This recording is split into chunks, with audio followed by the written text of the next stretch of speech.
Hello, happy Christmas. We're going to have a quick look at Silent Night. I've put together a nice simple arrangement. Starts off with just single note melody, that kind of thing, and then later I add in a little bit more of a challenge with this kind of fragments of chords.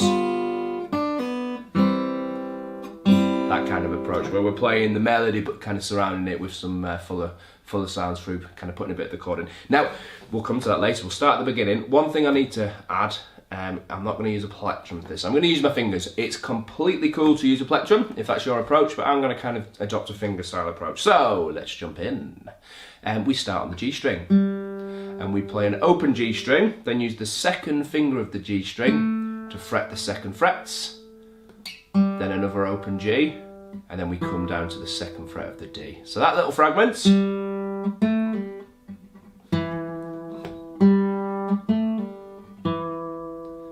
is that, and we do it twice. That's Silent Night. There's a reason I don't give singing lessons.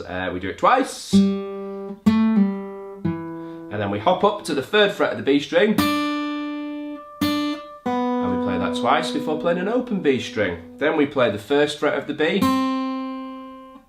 twice, and then an open G. Okay, so everything so far is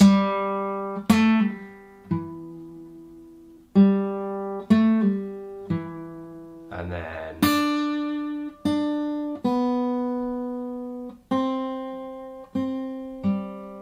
then we come down and we play the second fret of the G again,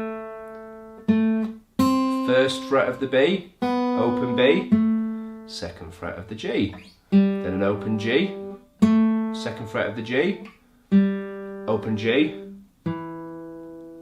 D string second fret. I'll play that whole 4-bar passage again. That's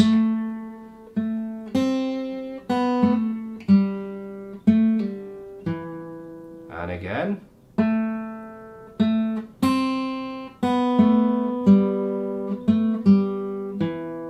We do it twice. Yep, that makes up 8 bars of the tune. And then we come to this chord fragment part I spoke about. So if you pop your third finger, your ring finger, at the third fret of the B string, that's that melody note that we want. That's the note in the tune. But what we're going to do is we're going to put, if you're taking the fingerstyle approach, one finger on the B string, I use my third finger, another finger on the G string, I use my second finger, and another finger should I say, on the D string. So you've got that going on.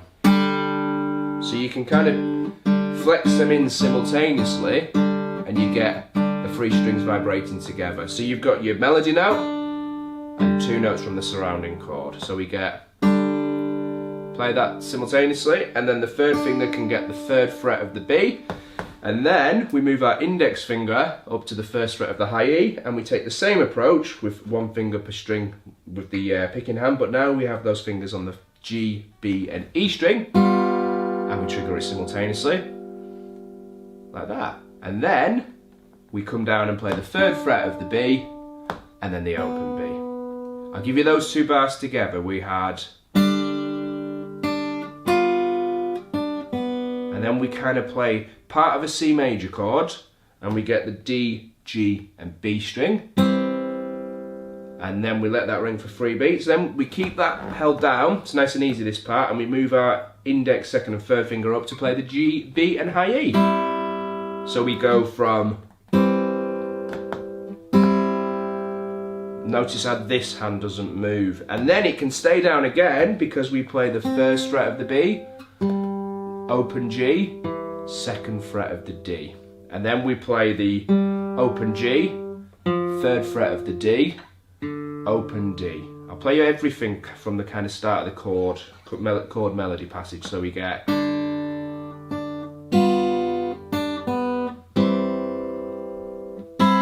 then we get, and we just need to finish it off by fretting the C major chord, using our thumb on the A string, first finger on the D string, second finger on the G string, and the third finger for the B string. If you were using a plectrum, you could just break up the chord like that. It's called arpeggiating the chord, playing the notes in kind of a broken form. I'll just play the whole 8 bars of that kind of chord melody section.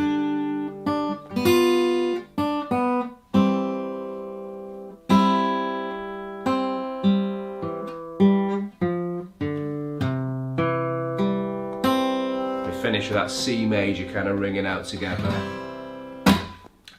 And it all goes together like this.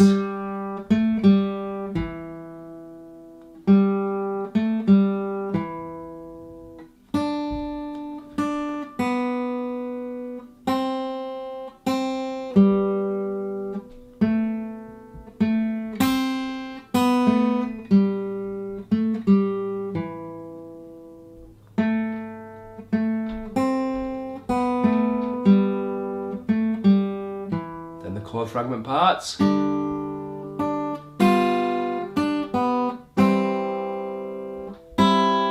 that held down.